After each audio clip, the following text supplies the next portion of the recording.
Hello everyone, welcome to another episode of The Property Logic, and today we are going to be talking about how an area prices itself. So in Singapore, actually everything is very transparent, and then what we see over here, right, is that usually in an area, when after the land bid 1, then there will be the launch. So usually this will take about 12 to 15 months. Subsequently, there will be another land bid, another launch, another land bid, another launch before reaching your exit floor. Area with no comparable manufactures its own. So it will create its own in sequence. So every link in the chain becomes the floor under the buyer who came before. So over here we have a real life example which is very recent at Lentor area. So you can see over here for Lentor Modern, the land was bidded back in 2021, launched 2022. At that point in time, it was at 2,100 per square foot. And then subsequent launches is either at about the same price or slightly higher, reaching 2,200 along the years. And right now, Lentor Modern has actually reached the sub-sale stage. So we do have sub-sale or resale transactions, then trading at 2,382 per square foot, which is about 13 to 14% above the launch cohort. Okay, so competitive versus controlled. What is the meaning behind this? Firstly, we have for Dunnan House. So over here, we've got 9 bids, winning bid only 3.7% above the second place. So top 5 within a 10% spread. It just generally means that developers are of the same idea. The price of this land should be at about this range. Okay, then next up for the plot 2, which is the second one, just right beside, sold at 15% price margin, about 200 per square foot higher. The Holland link side, there were 5 bidders, and then from the second to the first bid, right, there's actually a 22.2% difference in terms of prices. So what does this mean in terms of the land bid as well as developers' pricing strategy behind the acquisition of this land? Then subsequently, there's also plot 2, and then a sole bidder at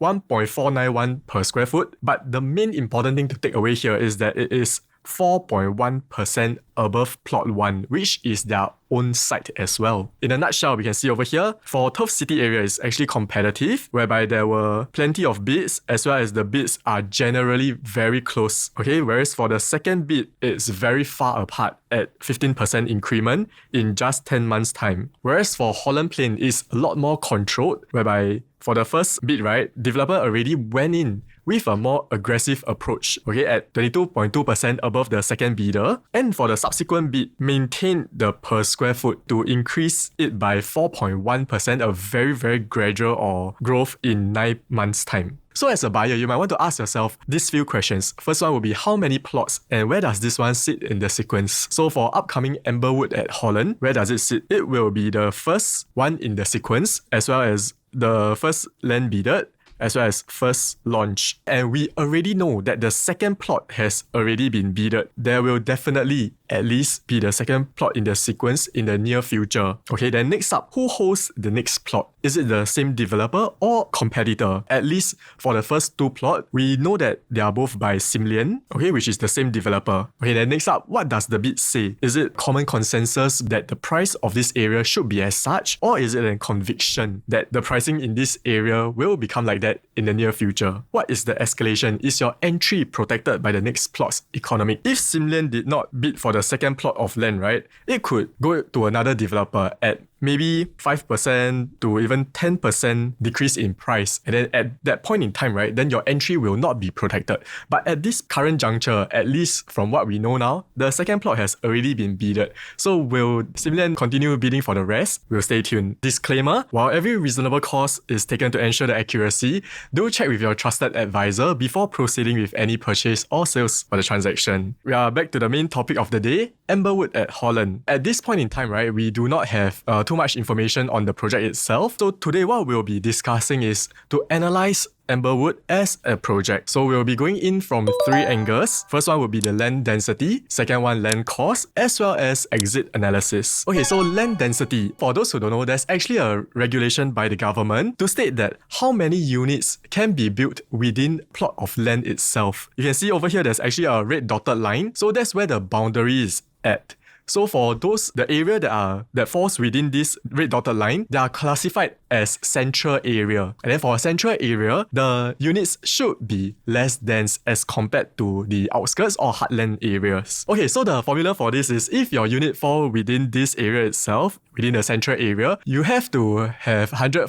square meter on average for every unit. Whereas if it falls outside, then it's 85. This is Amberwood at Holland. This is the plot of land itself. And because it's at Holland Link, it falls outside the central area. Which means to say, right, we can see it on the URA master plan that the maximum allowable development for this site is actually divided by 85 square meter. We've went online to check what is the maximum gross floor area for this site as well, and then it's 23,897 square meter. If we were to apply the 85 square meter per unit, right, this plot of land can actually build up to about 281 units. But after looking at the land tender package from the government itself to developers, we actually realized that there's one additional clause in this particular land bid, which states that maximum dwelling units in the proposed development shall not exceed 233. Instead, right, they have to cater minimally 500 square meter for early childhood development center, which is childcare center. So why is this the case? Okay, we believe that it's because of the area itself. Even though it's not located within central area, it is actually a very low density area whereby surrounding all either low-rise developments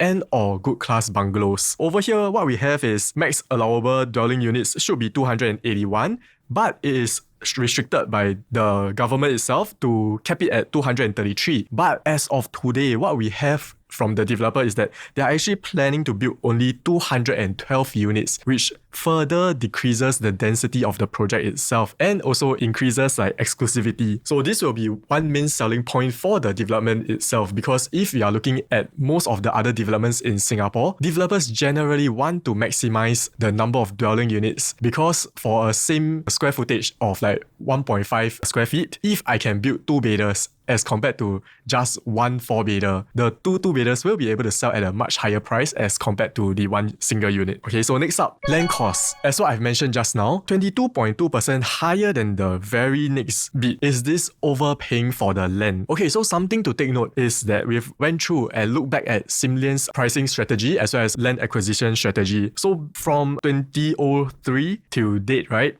in all their developments, they've actually reached an average of 98.16 profitable transactions over the years. This is inclusive of like economic downturn, crisis, etc. But their development bid, whether it's an EC, condo, or apartment itself, managed to clock this very high profitable transaction on average. Okay, which means to say 98% of the people that has bought into a Sim Lian project made money. Okay, or at least did not lose any money over the years, even during economic downturns. These are their estimated gains. So based on all their projects, we have actually done up rough estimated in the per square foot increment from their launch date till date. Okay, so you can see that they are all very healthy gains over the years. Does this mean that the land is actually valued as such by the developer itself? Is there a much higher growth potential that they see that we do not? Next up will be the high land cost versus price protection. I'm sure some buyers will be sitting on the fence thinking that the land cost is pretty high as compared to the location, where it's not near MRT, etc. At least the developer has already taken action to protect the price in this area. As mentioned just now, this is the second plot of land. Even if it's the sole bid, Sim Lian has actually bidded 1,491 per square foot PPR for the second site, which means to say, right, the Amberwoods will be at least of equivalent price or even slightly lower as compared to plot number 2. Exit analysis. This is the estimated price matrix for Amberwood at Holland. So as of today, what we have are the unit sizes. 3 bedrooms starting from 872 square feet, 4 bedrooms starting from 1,076 square feet, 5 bedrooms starting from 1,324 square feet. For the estimated price matrix, we are using starting from 2009 because of the very near land bid cost to Dunnan House, which we see today, launching from starting indicative per square foot of 2,800. My personal belief is that Sim Lian might take this into an exclusive development, create lower density environment, as well as give better finishings. So my own estimation is that units should be around this range, around 3,001 to 3,300 per square foot. Okay, but we shall stay tuned to find out. Overall, in this aspect, right, if let's say I were to take 3,001 per square foot as a rough guideline, 3-bedders will be starting from 2.7 million, going all the way until just above 3 million. Then 4-bedroom starting from about 3.3 million, going all the way to 4. And then for the 5-bedroom premium, starting from 4.1, then going all the way to 4.6, 4.7 million. What does this mean for the area itself? Next up, we'll be using surrounding resale comparables to show you where does the price stand. Okay, so over here, we have few developments around the area. So they are all along the Bukit Timah Road stretch between 6th Avenue MRT as well as Beauty World. This is the Tesserina, completed in 2003. 3-bedders transacted prices nowadays, right, is starting from 3.1 million. Okay, then next up we have Villa Azura, 1999 development. 3-bedder starting from 2.7. Then Floridian, 2012 development, 3-bedder starting from 4.3. Then the Cascadia, 2010 development, 3-bedder starting from 2.8 million. Okay, so just to take note that the developments, right, they are of a bigger size, 1313 square feet, 1184 square feet. But if we zoom into the layouts itself, because of the bay windows as well as planter, it is not the most efficient. And then some of their bedrooms, example like over here, bedroom 3, can only fit single bed, won't be able to fit queen size bed. So if we compare it to today's floor plans, whereby all the post-harmonized floor plans, right, are able to fit queen-size bed in all the common bedrooms. So we have done up an analysis for the rest of the unit types as well. If you are interested to find out more, do feel free to reach out to us. Link will be in the description box below. So this is Amberwood at Holland, 212 exclusive residences in District 10. As mentioned, there are no 1 and 2 bedroom units in the development itself. Okay, I'm pretty sure developer will be able to squeeze out a few more units, but they have decided to keep this for a full lux development, low density development. For 3 and 4 bedders, they are about 35% each.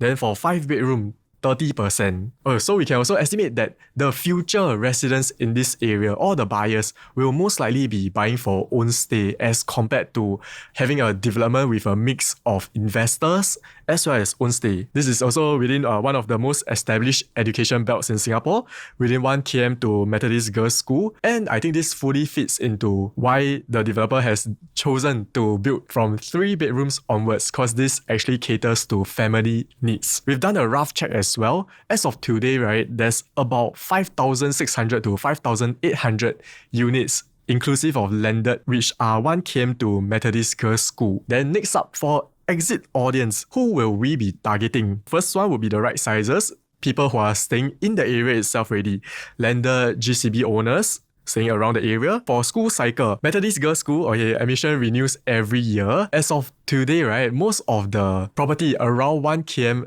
from MGS are landed properties. So a new condo coming into an area could provide a newer option for younger buyers who are looking to send their kids to the school itself. Okay, then next generation, adult children of District 10 families who want to stay near their parents. Okay, just not with them. So next up will be the floor plans. And as of today, we do not have the official floor plans yet, so we will be using another development's floor plan as reference. So we'll be using Emerald of Katong, which is also by the same developer, Sim Lian, and is also post-harmonized. You can see over here a 3-bedroom plus study at 990 square feet, whereas for Amberwood at Holland, their 3-bedroom plus study will be 980 square feet, which is very, very similar. As what I've mentioned just now, nowadays for post-harmonized projects, all the bedrooms, common bedrooms, can fit queen-size bed. For master bedroom, you'll be able to fit a king-size bed. Pretty much standard throughout across the board nowadays. Okay, then over here we have a study area. Okay, what I'm hoping to see in this new layout would be an enclosed study area. It does come with a window already, as well as aircon unit, but if it comes with a wall at the door, I think it will be a lot more complete. Something I really like about the layout from Sim Lian is that for all their 3 plus study or 4-bedroom, 5-bedroom units at Emerald of Katong, there's actually a small store over here. So on the ground, what we hear from buyers is that nowadays for condos, there's very limited space, and then most of their bigger items like luggages, a mahjong table, they're not sure where to place it at. And while having a small store here, right, can actually fit or like remove that concern. For 4-bedroom premium, for Emerald Katong is at 1,259 square feet. Then for Amberwood at Holland, we are looking at 1,222 to 1,259 square feet. Okay, so this could be the exact unit, but this is to be confirmed as well. Very efficient layout. Once you enter in from the main door, same thing, the store at the side, which is very important, as well as dry kitchen, then kitchen, proper kitchen with yard and WC, as well as household shelter or helper's room if required. Something that is really great is that just with 1259 square feet, they are able to give you a landscape living area as well. Okay, then alongside the mentioned bedrooms that can fit queen size bed, as well as a master bedroom that can fit king size and also walk-in wardrobe. So if you like what you see today and resonate with our analysis or logic, do feel free to reach out to us. Link is in the description box below. We'll be more than happy to share with you our property resilience investment methodology. See you at the next one.